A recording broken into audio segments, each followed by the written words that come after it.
I worked at the company for 11 years. Suddenly, the owner's son emerged from nowhere and became my new boss. In order to assert his authority, he decided to punish a longtime employee. This video tells a completely made-up story.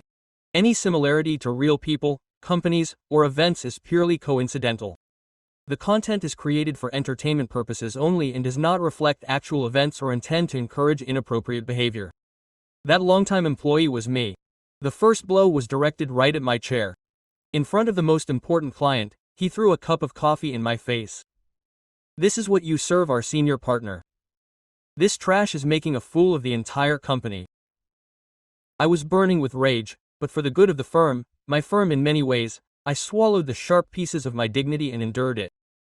At the next general meeting, he threw my project on the floor. "This is not a nursing home. We cannot afford to drag around the burdens like you, who are just taking up space." The next day, I did not submit my resignation. Instead, I asked my assistant to place an announcement on the digital display in the building's lobby. Due to the emotional instability of the tenant's management, the lease for the 17th floor would not be renewed when it expired next month. The announcement sent shockwaves through the company, but the shockwaves had yet to reach Preston Hayes' shoes.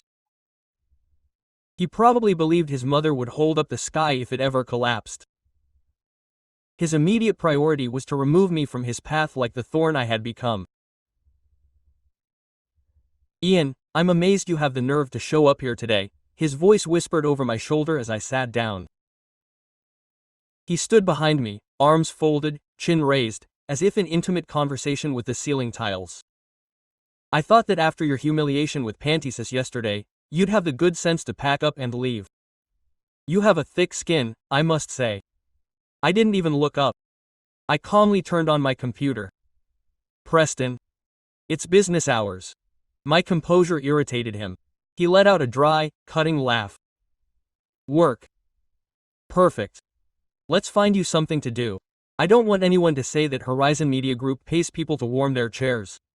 He slammed a file down on my desk with such force that the water in my glass splashed over the edges. "It's Serafina Monroe's account. You've been managing for a while, haven't you?" My stomach nodded. Mrs. Monroe was the client Preston had thrown his tantrum at and thrown his coffee at. It was the biggest account of the year, a project I'd personally managed for 6 months. After the disaster the day before, his assistant had called to politely advise that the collaboration needed to be reviewed. Preston was setting me up perfectly. "Mrs. Monroe has already indicated her intention to cancel. I want you to go and get her back," he ordered like someone throwing a sack of rocks. "And if you don't blame me when I embarrass you in front of everyone again." It was mission impossible and the whole office knew it. It was their way of pushing me to resign. Rick, from the next cubicle, leaned toward me. "Ian, he just wants to screw you. No one could save that account now. It's suicide." I smiled tightly but didn't answer. I picked up the phone and dialed Serafina Monroe's assistant. "Good afternoon, this is Ian Wright. I'd like to request a final meeting with Ms. Monroe to discuss the project. Whatever the outcome, I think we both deserve a dignified closure." The assistant hesitated but promised to pass on the message. 5 minutes later, my phone rang. "Mr. Wright, Ms. Monroe has agreed to see you at 3 tonight at the Cypress Lounge." I hung up with an odd sense of calm. When Preston learned that I had gotten the appointment, disbelief crossed his face before he disguised it with a smirk. Oh, don't get your hopes up. You know what happens if you come back empty-handed." I ignored him and got busy preparing the materials. Half an hour before I left, I went to the printer with the freshly sorted proposal. Preston emerged from the break room, a cup of coffee in his hand, as if he had been waiting for me. As we passed, his shoulder intentionally bumped into mine. The folder went flying, and dozens of sheets scattered across the floor. "Oh, I'm so sorry," he said, his voice full of mock concern, his eyes shining with satisfaction. "I didn't see you." Before I could duck, his Italian shoe deliberately stepped on the key pages. The architectural plans. He turned his heel, leaving a dirty mark. "This is all garbage, after all." He whispered venomously for my ears only. "Don't thank me for helping you get rid of her." A deathly silence fell over the nearby cubicles. Preston savored the moment, waiting for my outburst, but I just stared at the shredded papers. Then I looked up, held his gaze, and gave him a calm smile. It's okay, Preston. Have a nice day. Watch your step. It's a long fall. I picked up my pendrive from the ground and walked away. Preston's smile froze. His triumph turned sour. It wasn't the reaction I was expecting. Outside, I headed straight to a copy shop near the lounge and had a new copy printed and bound. The Cypress Lounge had a serene atmosphere, its decor minimal and relaxing. Serafina Monroe was already there in a crisp blazer, focused on her tea service. She exuded a quiet confidence. When she saw me, she looked up, her eyes lingering on my face for a second longer than usual. Mr. Wright, please have a seat. Her voice sounded warmer than it had on the phone. Ms. Monroe, I want to apologize for the scene yesterday, I said bluntly. She waved it off. I'm not interested in your company's internal politics, he cut in, his tone calm but firm. I just want to know one thing. If a company doesn't respect its most experienced professionals, how can I trust them with my project? The question was as sharp as a knife. I paused. You're absolutely right, Mrs. Monroe. I'm not going to make excuses for the company or anyone in it. I slid the new proposal across the table. I've come here today solely as the project manager to present this proposal, the one I've been developing for the past 6 months. As it deserves, it's my duty and the respect your initiative has earned. I didn't mention Preston, I didn't play the victim, I just showed him every detail of the plan, every creative decision and the background work of the team. Serafina listened in silence. When I finished, she spoke slowly. Ian used my name for the first time. This proposal is excellent, even better than I expected. I felt a slight sense of relief, but he continued in a different tone. My contract is with a team, with a company, not with a single person. I understand. I nodded, as I gathered my things to leave. Just as I stood up, he added, I will reconsider the collaboration. The ambiguous phrase threw me off balance. When I returned to the office, my colleagues looked at me as if I were a soldier returning from the front, defeated. Preston, of course. He was the first to jump. Rejected, right? I told you you were useless. I ignored him and continued toward my desk. He chased after me, raising his voice. What's wrong? Did the cat get your tongue? I want your resignation letter on my desk first thing tomorrow. Don't make me write it myself. At that moment my phone rang. It was Serafina Monroe's assistant. Mr. Wright, Mrs. Monroe asked me to inform you that the collaboration is continuing, but she has stipulated that you will be the sole contact for the project. She will be in touch herself with the contractual details. The office fell completely silent. You could hear a needle drop. Preston's face drained of color and then turned red and purple, as if it were his blood. Was fighting an internal battle. He had probably never suffered such humiliation in his life. He had used that project to fire me, but the project was coming back and all the credit was going to fall on me. He glared at me, but he couldn't explode in front of everyone, so he forced a smile that looked like a grimace of pain. Well done, Ian. Even a broken clock is right twice a day. He slammed the door as he entered his office. The next few days were uneventful. Preston left me alone, although every time we passed each other in the hallway, his eyes could cut glass.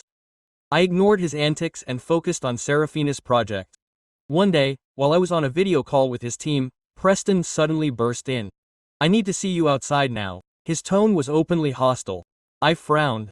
I apologized to the faces on the screen and ended the call. What's wrong, Preston? You do know the company is relocating next month, right? I suppressed a smile. Of course I did. I had made the call myself.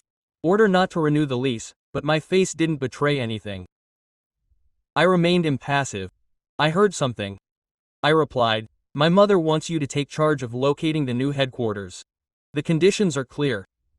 Same area or better. Same or bigger area and cheaper rent. He crossed his arms triumphantly, not to mention that the current landlord is a real inco. Rules everywhere. It will serve us well to extend. My mother is sick of his nonsense. Another impeccable trap. Getting a premium location in the heart of the financial district with those restrictions was practically impossible. She wanted to see me fail and have the perfect excuse to throw me out for being useless. Got it, I replied curtly. This comes straight from my mother. If you screw up, don't wait with passion, she warned me. I didn't answer and returned to my meeting. I could feel her eyes boring into the back of my neck as I walked away. I was convinced that I wouldn't make it. I had no idea that I owned, directly or indirectly, almost every Class A building in the central business district. If I wanted them to move, they would move. And if I didn't want them to rent another decent square foot in this city, they never would. Over the next few days I worked as usual, leaving the search unmentioned, Preston growing increasingly nervous and showing up at my desk again and again. Ian, how's the new office going? Don't disappoint me, I'm on it. That was always my response. Eventually he exploded. That afternoon he stood in front of me and threw a wad of printouts in my face. This is what you've found. Dumping grounds on the outskirts. Are we going to move the company out into the wild to be eaten by insects? The edge of a blade slashed my cheek. It stung sharply. I glared at him. Preston. On the budget we're working.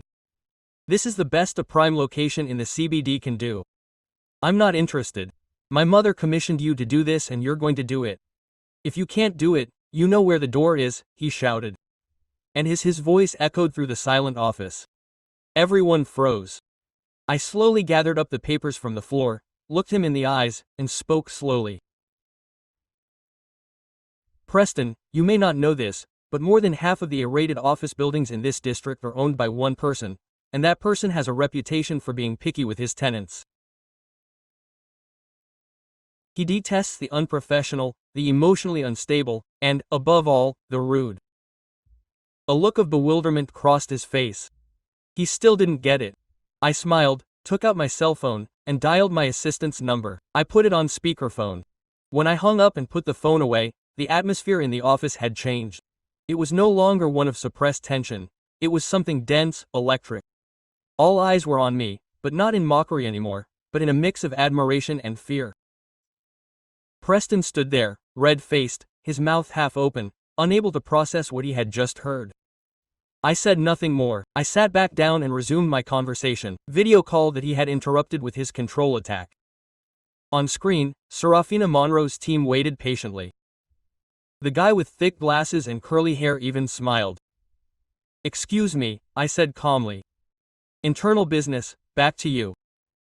That night, as I turned off my computer and put on my jacket, Rick approached. He had the look of someone who was finally going to let out what he had been chewing on for days. You know, today was like watching David knock out Goliath with a spreadsheet.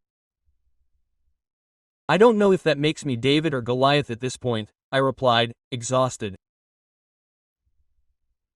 Does that make you someone who no longer has to bow your head to some idiot in Italian shoes? He shrugged and lowered his voice even more. The top boss is back. She showed up an hour ago and asked about you. I felt a slight knot in my stomach. Not from fear, but because it was time to play the last base. Margaret Hayes, Preston's mother, was not a woman to be impressed easily, tall, with impeccable white hair, thin as a pencil, an intimidating presence even in silence, known for looking at people as if they were applying for a job that never existed. I went up to her office. I found her sitting in her high-back chair with a light gray coat draped over her shoulders and a folder open in front of her. She didn't look up until I was 2 feet from the desk. Mr. Wright, she said without inviting me to sit down. I've heard some very curious rumors about you this week. Just rumors at the moment, I replied, standing up, though they were quite palpable. Do you or do you not own Stone Capital? I do. And that company directly or indirectly controls almost half of the Class A stock in the central business district. He fell. He regarded me for a few seconds with those hard gray eyes that Preston never inherited. Then he closed the file with a snap. Why are you still here, Mr. Wright? Because I care about this place. Because I've spent over 10 years building what others want to demolish in an afternoon. And because there's still talent worth preserving. His thin lips, painted with surgical precision, curved slightly. My son is a problem. It wasn't a question. I didn't answer. Aren't you going to just walk away and fire him? Well, you know how that would feel. Like a mother sacrificing her child for an employee. I finished. Margaret sat back and crossed her legs. Over 60 years old, but every gesture was precise, without waste. I'm going to ask you to hold on a few more weeks. I have investors to protect. Then things may change. He may or may not change, but I'll do whatever it takes. And if he doesn't, you won't have to worry about him ever again. I left there not knowing if I had gained or lost ground. But the fact that she spoke to me like that, without empty threats or false promises, was a sure sign that my status had changed. I was no longer just an employee, I was a piece they couldn't ignore. That night, as I left the building, the sky was heavy with metallic clouds and an icy wind scratched at the windows. Everything predicted a storm. I didn't bother to open my umbrella. For the first time in a long time, I didn't care. Soaking wet. The next morning, I arrived a few minutes early. The air smelled of stale coffee and old carpet, but underneath there was something else that only I seemed to notice: anticipation, as if the glass walls knew what had happened and were waiting for the next move with the same suppressed anxiety that I was. Preston's office was closed, which was unusual. Rick walked past me, drumming his fingers against his metal mug, his hair disheveled, his face looking as if he hadn't slept. "He's here," your overlord whispered. "He's been in the glass room for 10 minutes and asked that you be notified as soon as you showed up." I dropped my things and headed there. The glass room was a transparent cube in the middle of the executive floor. Some people were fascinated by it. It reminded me that privacy was a privilege, not a right. Margaret stood at the long dark wood table, looking out over the city, her white hair pulled back in a perfect bun, her light gray suit, looking like a statue carved from ice. She didn't turn when I entered. "Mr. Wright," she said at last. "Close the door, please." I obeyed. When it was clear that no one was within earshot, she spoke without preamble. "My son is upset." I couldn't help but raise an eyebrow. I imagined she clarified with me, turning her face slightly. The fine lines around her eyes didn't soften her, they made her more precise. "She overheard part of our conversation last night." "Oh, that's why the door was closed." "Which part, exactly?" I asked. "Enough to feel betrayed. Enough to believe that I'm choosing a stranger over my own blood." A heavy silence filled the room. "And he's doing it?" I dared. He held my gaze. His gray eyes cut like a scalpel. "I'm choosing to protect the company his grandfather founded.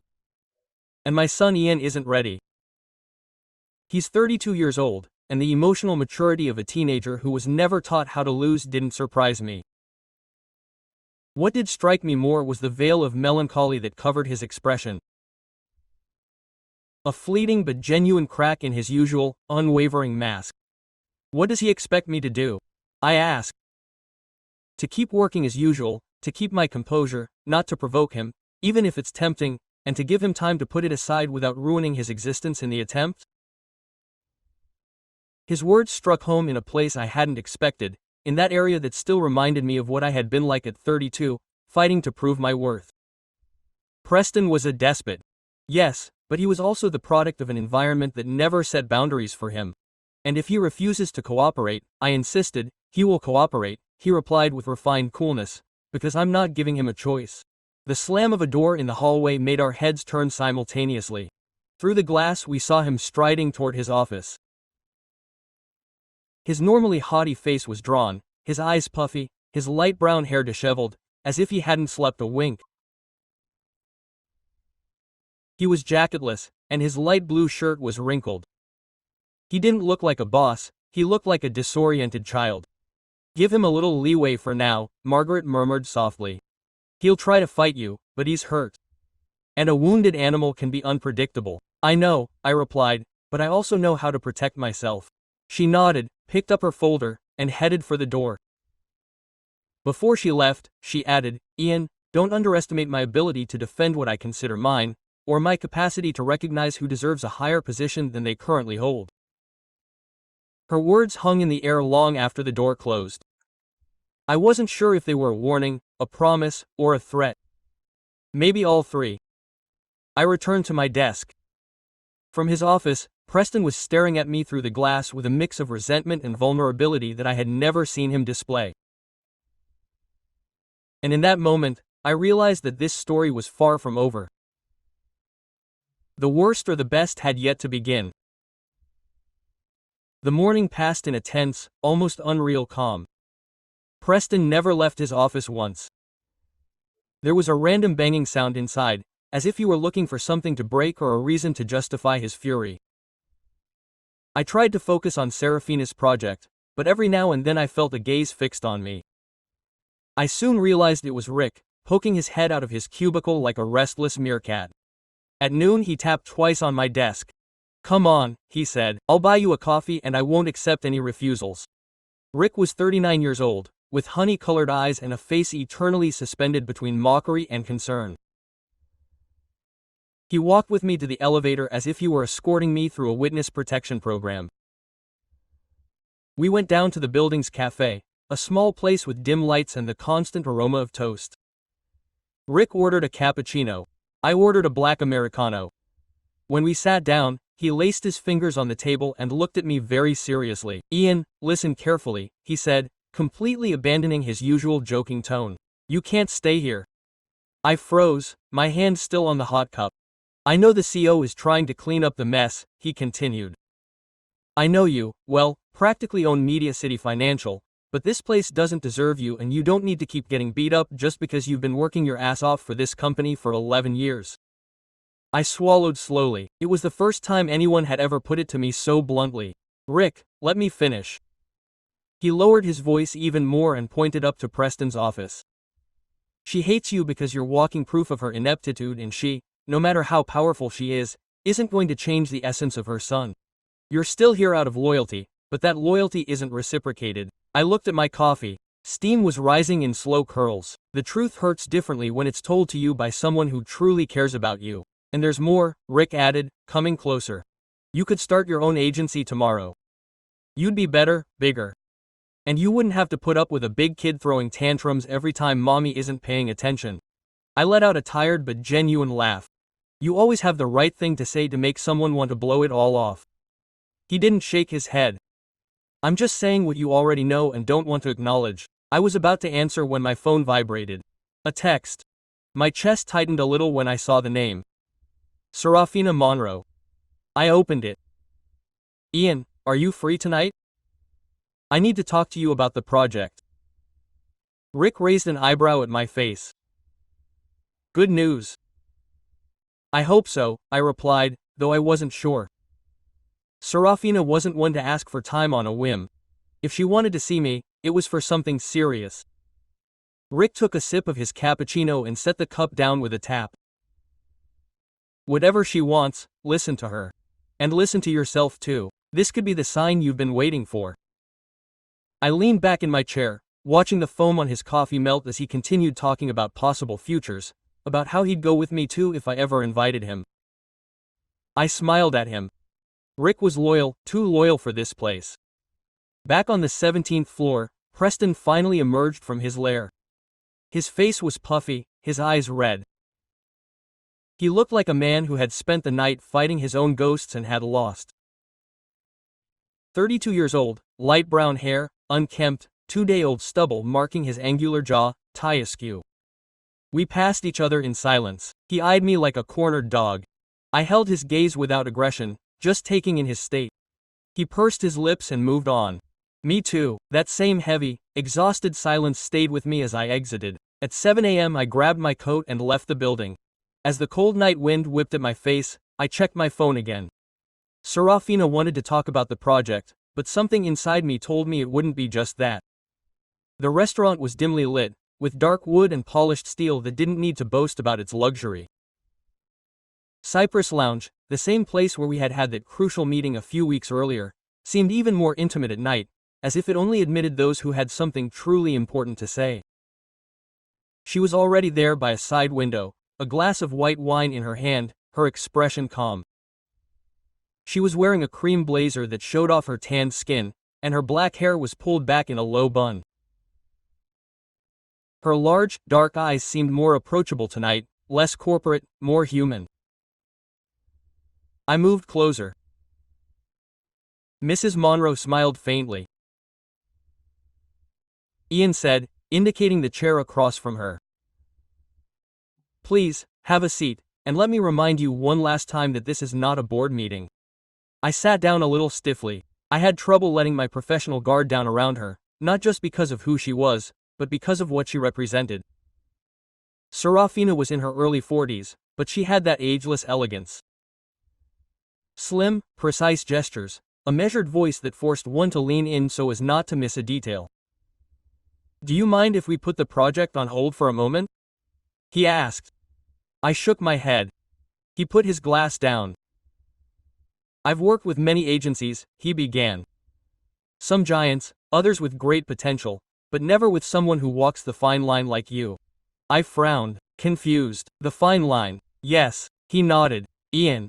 You live with a discipline that borders on renunciation. Always in control, always perfect, but you don't allow yourself to deviate from the script. You don't allow yourself to make mistakes. I felt uncomfortable with the direction I was taking. I backed off. I don't usually make mistakes because I don't allow myself to. If I do, I drag many people down with me. That's admirable, he admitted, but also dangerous. I want to propose something different. The waitress arrived. I ordered a whiskey. She ordered more wine. The silence between us was comfortable, almost intimate. When the waitress left, Serafina leaned in close to me. I've been thinking about starting a new firm. A creative consultancy, very selective, small but with substance. Something that doesn't depend on outdated structures or mediocre airs. Her words hung in the balance, waiting for a reaction that was slow in coming. And why are you telling me this? I asked finally. Because I don't want to do it alone. Because I've seen what you're capable of doing under pressure. Because you have judgment, and because, even if you don't admit it, you're exhausted from working for people who haven't earned their position. I took a deep breath. She was right about everything. It's not just a job offer, is it? She smiled with a warmth that was unusual for her. I don't know, you tell me. I was silent for a few seconds. The whiskey arrived, and I downed it in one gulp. That's good. I confessed, surprising myself. Of what? Of failing? Of dragging others down? Of gambling? And that everything will collapse. I've spent years building walls so that nothing will collapse, not to tear them down. Serafina lowered her gaze for a moment, as if she had carried that same weight with her at some point. You have the right to make mistakes, Ian, to start from scratch if necessary. But there was no brief silence. I caught a hidden affectionate note in her voice. I looked her straight in the eyes. This is either a job offer or a date. It's both, she answered without hesitation. The confidence mixed with that slight fragility left me defenseless. For the first time in years, I felt like I wasn't negotiating, just sharing a dream, an opportunity, a possible tomorrow.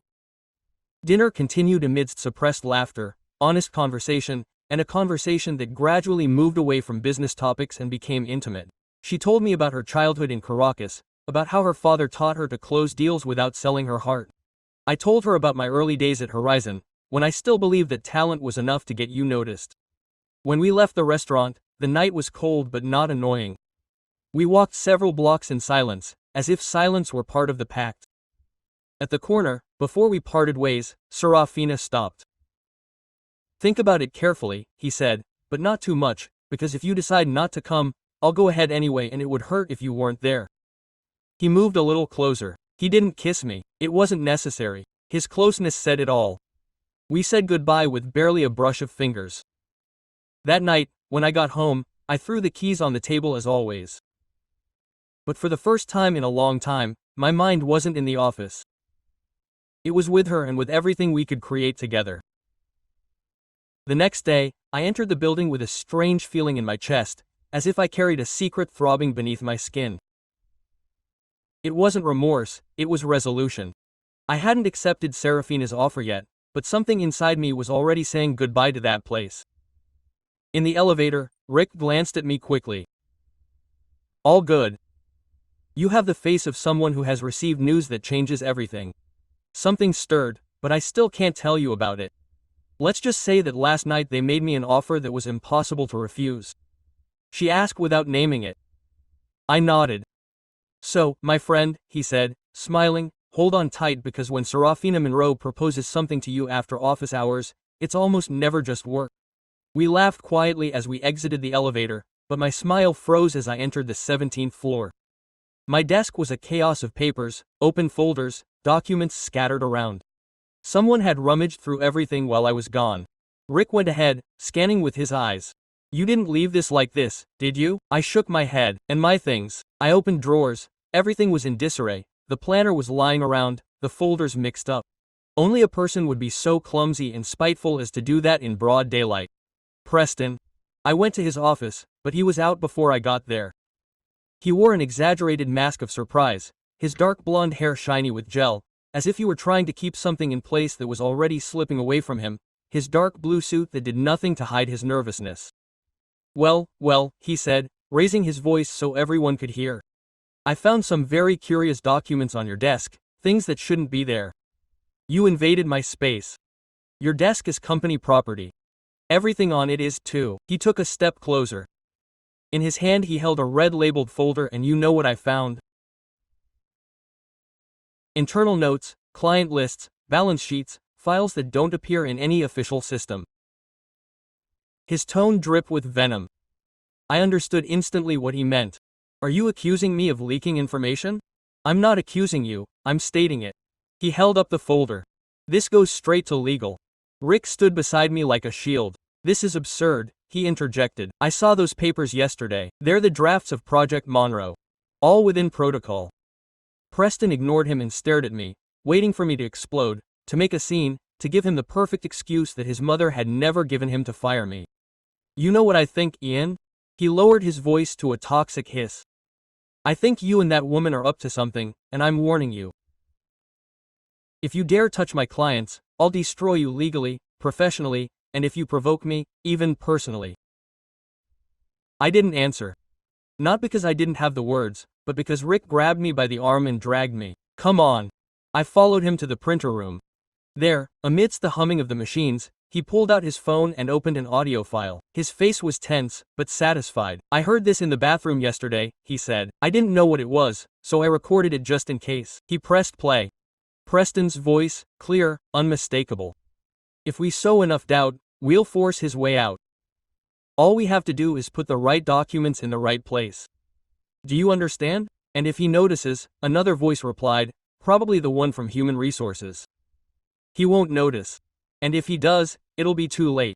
We stopped the recording. Rick looked at me. What are you going to do? I took a deep breath. The answer was already formed. I'm going to do what he would never do.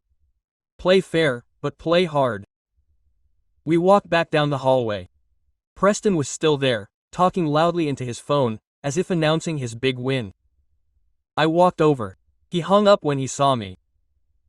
Meet me in the boardroom in 10 minutes with legal. And if I were you, I'd start preparing a very convincing explanation. I showed him my phone. His face froze. Then he tried to force a laugh. A threat, not a warning. I turned and walked toward the conference room. I wasn't afraid. I didn't need to shout. I had already begun to construct my exit. And with that move, he had just signed his. I sat at the head of the room, phone off, hands folded. On either side, the members of the illegal board slowly took their seats, avoiding looking at me directly. They knew why we were there, and they knew that Preston would arrive empty-handed and with a mouth full of venom.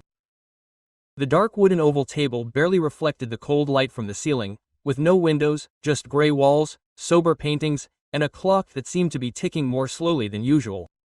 When Preston entered, he wasn't alone. He was accompanied by the head of Human Resources, a gray, nervous man with a thin mustache and wire glasses, who looked like he regretted having been born. Preston, on the other hand, thought he was untouchable. Dark gray suit with navy blue stripes, hair neatly brushed back, but you could see his hands were shaking as he placed the folder on the table. Thank you for coming, he began in his usual superior tone. Today we are dealing with a serious case of misconduct. Mr. Ian Wright was in possession of classified information outside of approved channels. He opened the folder and threw papers out in a haphazard manner. Here is the proof. Margaret, sitting 2 seats away, didn't say a word, just stared, her face stony, her lips tight, her gray eyes like knives. This is serious, Preston continued, pointing. And it warrants an internal investigation and Mr. Wright's immediate suspension until everything is clarified. She waited for a reaction. Silence. I stood up calmly, connected my phone to the projector. "Excuse me," I said, and pressed play on the audio without further explanation. "If we sow enough doubt, we'll force his exit." Voices filled the room, nervous footsteps from the HR chief. His voice was shaky, Preston's cold and cruel. "He won't notice, and if he does, it will be too late." When she finished, no one spoke. Preston was petrified. His face gradually turned red. He opened his mouth, but Margaret raised a hand. "No, that's all." Then she looked at me. "Do you have anything else to add, Mr. Wright?" "Yes." My voice came out firm, even though inside my heart was beating 1,000 times. "I'm not looking for apologies or revenge. I just want this toxic cycle to end and for the company to stop being dragged down by a leadership that acts out of spite and not responsibility." Margaret nodded. Understood. She turned to legal. "As of today, Preston Hay is suspended indefinitely from all duties. Access to the building is restricted and all contact with clients or staff is prohibited without express authorization." "Is this a joke?" Preston exploded, standing up, his eyes bloodshot. "I am your son, and I am the president of this company," she replied in a calm but sharp voice like ice. "And I just listened to my son plotting like an amateur. Sit down or get out. You are not the boss here." Preston stepped back, picked up his folder with trembling hands, and looked at me one last time. There was no more anger, only emptiness, as if the story in which he was the protagonist had been suddenly torn from him. He left. No one accompanied him. Margaret waited a few seconds, exhaled slowly, like someone who has just undergone surgery without anesthesia. "The company needs stability and results," she told the board. "Mr. Wright has more than proven that he can deliver both. As of today, he will lead. All key projects will fall under my direct supervision and I will be answerable only to myself." No one protested, no one celebrated. It was a precise decision. Cold, essential. When the meeting ended, Rick was waiting for me in the hallway. Quote, "What now?" he asked, leaning against the wall, arms crossed and a half-smile on his face. "Now I'm starting to organize my exit." Rick blinked. "Right after this, precisely because of this, if I stay now it would be out of a lust for power and that's not what I'm looking for. I want to build something different." Quote. Rick looked at me silently for a moment and then nodded. "When you do, let me know. Here I am." Quote. I smiled at him. I knew that moment was getting closer. For 3 days, no one mentioned Preston. Not a word in the hallways, or in meetings, or in emails. His name, which had previously appeared everywhere like an ineradicable stain, vanished as if it had never existed. Only his closed office remained, silent, like a bubble of stagnant air. Margaret never set foot in the office again either. From then on, she gave all her orders by corporate email, as if he preferred to remain present only as a shadow watching from afar. That seemed enough to me. I no longer needed public spectacles. I knew perfectly well who was in charge now and, above all, I knew that I no longer wanted it. It was in the midst of that absolute silence that I made the decision. One morning I arrived before anyone else. I printed a brief, no-frills letter.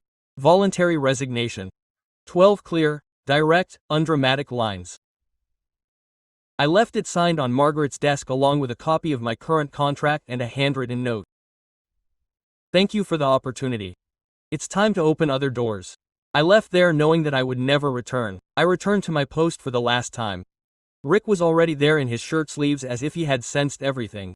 "Is it today?" he asked. "It is today." He nodded without another word. "And you're going to do it alone," he added. I turned to him. "I don't want you to come with me." He looked at me for a long time, evaluating not the proposal, but the firmness of my decision. Then he smiled. "I'm already packing my bags." That same day, I called in 3 more people I trusted completely from the team.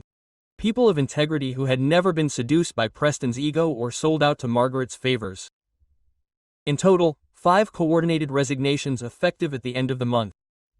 And so I came full circle. Horizon still needed a new headquarters. They all knew it. Margaret knew it. What they didn't know was that without my blessing, no grade A building would open its doors to them. So when I presented them with the only real alternative that fit their budget, no one could object. An old, half-renovated building on the edge of the borough, low ceilings, narrow windows, a lobby that looked like something out of a cheap dentist's surgery, but it delivered on square footage, decent location, price, and most importantly, the contract. A mandatory term. For the first 12 months. I looked the in-house lawyer in the eye as I explained it. Any attempt to break the contract early will cost double the full annual fee. He swallowed hard, but signed. Rick, standing behind me, muttered, "I can't believe this. This isn't revenge, Rick," I said. "This is a lesson. Whoever wants to run this place is going to have to live with the consequences of how they treated people." The move was austere. The employees packed their things in silence. The elevator went up and down like a slow funeral. On the day of the last meeting in the old offices, I showed up in a light-colored suit and no tie. I greeted everyone casually. I crossed paths with Margaret only once. She was at the front desk. Black coat and leather gloves. "I got your letter," she said. "I'm sorry to miss you." "You haven't missed me," I replied calmly. "I just took a different route." She didn't reply. She bowed her head slightly. There was no anger or surprise in her eyes, just respect and a faint hint of nostalgia. A week later, we hung the sign on the new office. It wasn't big or pretentious, but it was clean, modern, and, above all, ours. Stone and Monroe. Serafina chose the font, I chose the address. Rick chose the coffee maker. The first contracts came in before we even finished unpacking. Word had spread, an agency run by the people who actually did the work, no ridiculous hierarchies, no overblown egos, no sons of the owners ruining everything. Rick walked into my makeshift office that first day, a steaming cup in his hand. "What now?" he asked. I looked at him. I smiled. Now we really got started. The sun streamed in through the windows with a clean, unfiltered light. The walls, still bare, reflected the morning glow as if the place itself were opening its eyes. Nothing like the theatrical opulence of Horizon, number 20-person conference tables, no gray, cell-like cubicles. Here were open spaces, light-colored wood tables, live plants in the corners, and an Italian coffee maker Rick had brought from home. Serafina arrived early that day. She wore a navy blouse tucked into beige linen trousers and low-heeled shoes that didn't take away an ounce of her authority. For the first time since I'd known her, her black hair was loose. It gave her a softer, almost homely air, if it weren't for that look in her eyes that always seemed to be 2 moves ahead. "Did you get any sleep?" she asked, leaning against the doorframe that still didn't have a door. "Something. You're a log, finally." She smiled. I smiled back, though mine was more restrained. I was still getting used to this version of my life.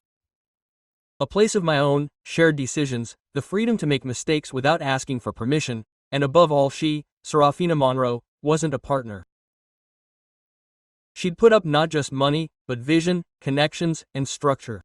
We were partners, yes, but also something else that didn't yet have a name. "Today we have the first meeting with the Lions and Flint design team," she said, walking in without asking. "I know. Rick warned me that they hate surprises, so we're going to give them pure organization." He sat across from me in a chair that didn't yet have wheels or an ergonomic backrest. Things were arriving little by little, but he didn't seem to care. "Well?" he asked, cocking his head. "Do you regret it?" "No," I replied without hesitation.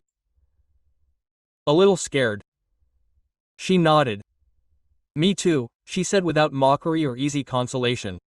Rick appeared in the doorway, his hair short and neatly combed, a folder under his arm, and 2 coffees in his hand. "Guys, if you want to impress Lions and Flint, get your asses in gear. They're already in the room and they're intense." "Great," Serafina said, standing up. "Me too." The meeting flowed smoothly. I handled the technical part, how we differentiated ourselves from traditional agencies, more streamlined processes, direct communication with creatives, fewer layers, more results. Serafina handled numbers, margins, and projections. When he finished, the Lions representative, an older man with white hair, dark skin, and an impeccable suit, nodded slowly. "I came in skeptically," he admitted. "But you guys know exactly what you want and, even more rarely, you know how to get it." "We know that," Serafina replied without looking away. When the client left, Rick let out a theatrical sigh. Did you guys do that or what? No, I said, when there's chemistry, you don't have to. Serafina shot me a quick glance with an almost imperceptible curve to her lips and went back to her office. By mid-afternoon, most of them had already left. It was Friday, and from day one we decided that there would be no absurd hours or unnecessary burnout here. A new company is built on people, not on exhaustion. Rick also left early, leaving me with his classic, "Don't work more than you'd be paid to work. Tomorrow is Saturday. Use your head." I laughed and went back to my desk to review the first metrics of the site we had just launched. In less than 2 weeks we already had promising numbers. At 7 I heard soft footsteps. Serafina appeared at the door with a jacket hanging from her arm. "Are you hungry? Should we talk about business? Or hunger?" "Because of you," he replied without thinking twice. The silence that followed wasn't uncomfortable, it was dense, full. I got up, grabbed my jacket, and we left. We walked to a small restaurant 2 streets down. Wooden table, house wine, freshly made pasta served on steaming plates. We talked about movies, books, and teenage blunders.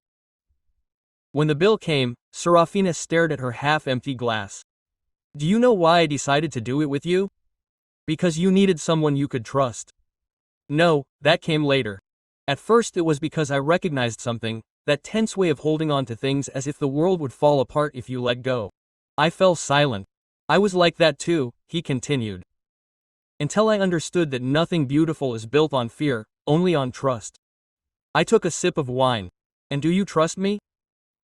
"Yes, but I wonder if you trust yourself enough to let someone truly enter your life." I didn't know what to answer. Not yet, but for the first time, I didn't feel like running away from the question. It was Monday, and the sky was gray. The city moved in slow motion under a roof of clouds that threatened rain at any moment. The new office was quiet. Rick had left for an external meeting, and the rest of the team worked in silence, absorbed in their screens and responsibilities.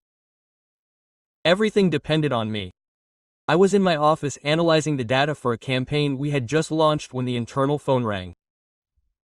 "Mr. Wright," said Sarah, the new receptionist. A precise girl with round glasses and a steady voice. "There's a man asking for you. He doesn't have an appointment, but he claims it's urgent."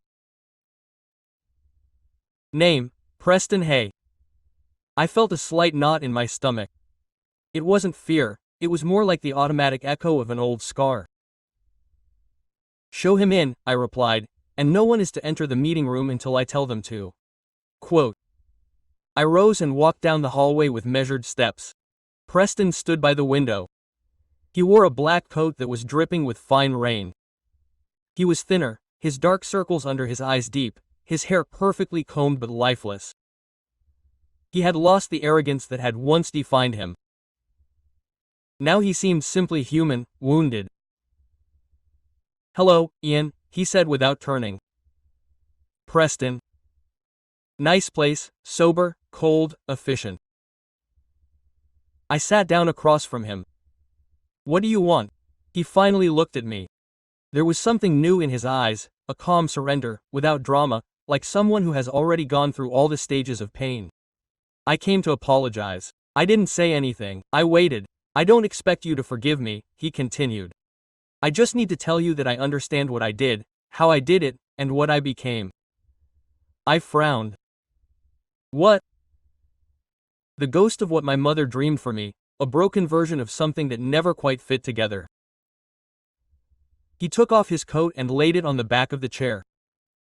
"I was raised to win, but no one taught me to lose, much less to recognize the talent of others." The silence grew thick. After the adjournment he continued. "I tried to convince myself that it was all unfair, that you had pulled the strings, that my mother had betrayed me, but the mirror didn't. He's lying. I finally saw the one responsible." I took a deep breath. "And what do you expect from me?" "Nothing. Seriously, I just wanted to close this with a modicum of dignity. I came without a tie, without a lawyer, without a script." I watched him for a long time. There was nothing left of the Preston who had poured coffee in my face in front of an important client, nor of the rich kid who had trampled on proposals to inflate his ego. Quote, "It's taken you a while to get here," I said at last.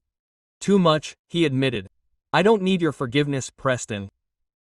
What I needed I already picked up without your help, but I respect that you came.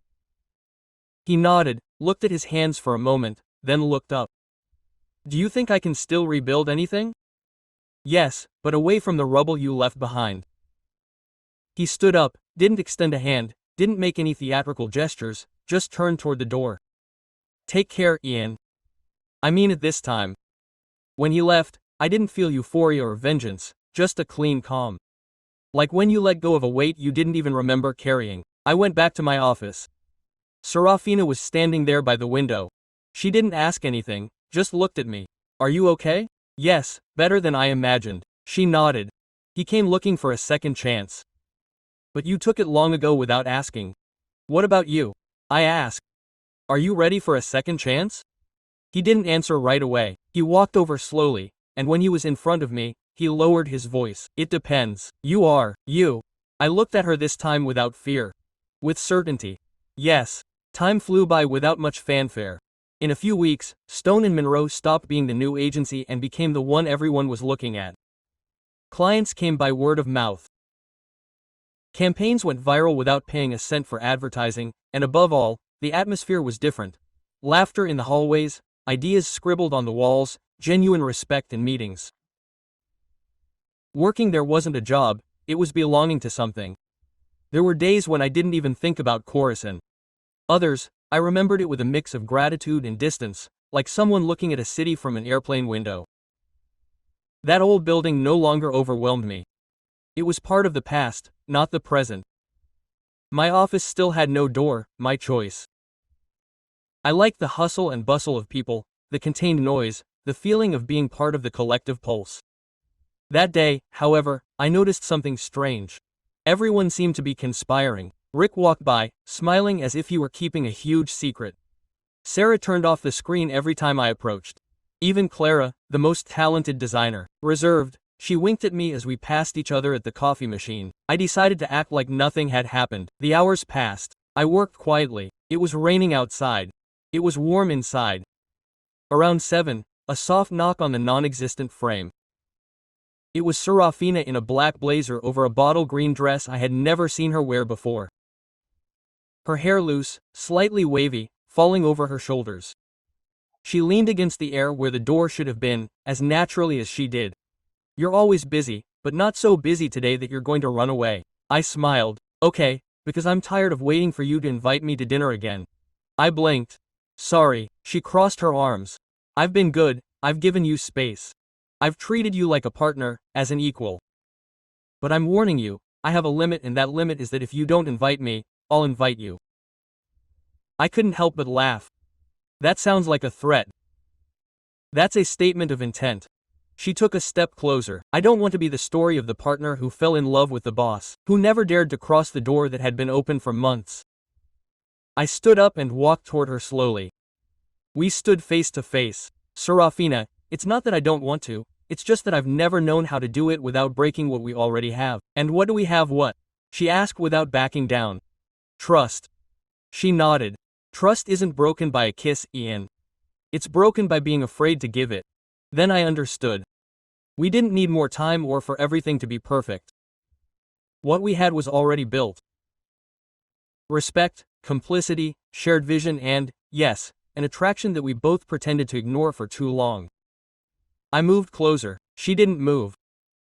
The kiss was soft, unhurried, but full of security, as if the entire office had been holding its breath since day one.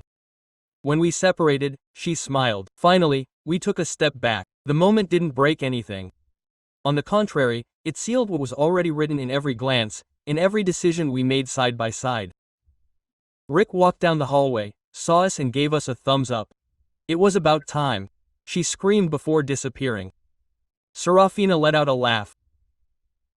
I knew it, everyone knew it, I said. Except me. She took my hand for a second and let it go gracefully. Let's get back to work. We're having dinner tomorrow. This time it's on me. I watched her walk away down the hallway with a firm step, without looking back, without needing to. In that moment I understood that I didn't have to build anything else. I had already done it with her, with Rick, with everyone who trusted me. The future wasn't a closed door waiting to be opened. It was the next room and we were already in it. Yeah.